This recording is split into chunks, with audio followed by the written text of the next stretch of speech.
dans le sport en général, c'est toujours un travail d'équipe, donc forcément de solidarité. Et puis il y a aussi cette idée de la transmission qui nous est chère et à nous tous ici présents. Alors, vous allez voir, je pense que ça va vous plaire.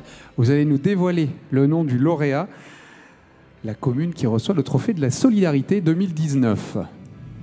Effectivement, le pass collégien citoyen, le pass C au carré.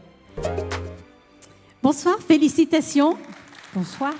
C'est une belle initiative que ce C2, donc C2 parce que collégien et citoyen. Alors comment est née cette initiative du pass collégien ? Donc, dans le cadre de notre projet éducatif local, nous souhaitions mener une action à destination des collégiens, un public que nous ne touchions pas ou peu. Donc on voulait leur remettre un chéquier avantage et leur offrir des activités, mais on voulait une contrepartie, c'est gagnant-gagnant. Donc on est parti du constat aussi que font beaucoup de communes que le bénévolat devient difficile et que si nous ne nous mobilisons pas, le bénévole sera une espèce en voie de disparition.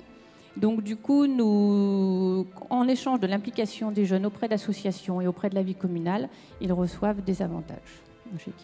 D'accord, alors c'est la deuxième année que ça fonctionne. Il y a eu un bon bilan la première année. Oui, un très bon bilan. Nous avions 10 associations partenaires et cette année nous en avons 14. Alors les actions sont assez diverses et variées. Ça peut être aider au repas du Téléthon, participer à la mise en rayon à l'épicerie solidaire, participer à des après-midi jeux de société avec les personnes âgées ou avec les personnes en situation de handicap, construire un hôtel à insectes. Enfin, c'est très varié et ça a été très riche en échanges. Ça a créé beaucoup de liens entre les jeunes entre eux parce qu'ils étaient issus de quartiers différents, de milieux sociaux différents et entre des liens intergénérationnels avec les bénévoles des associations. Pourquoi tu as choisi ce pass citoyen ? J'ai trouvé ça assez original et j'aime bien aider les gens. Comment tu as été informée de ce pass citoyen ? Je faisais déjà partie du CME, c'est en primaire, du coup vu que je voulais continuer mais que je passais au collège, je me suis inscrite au pass C2.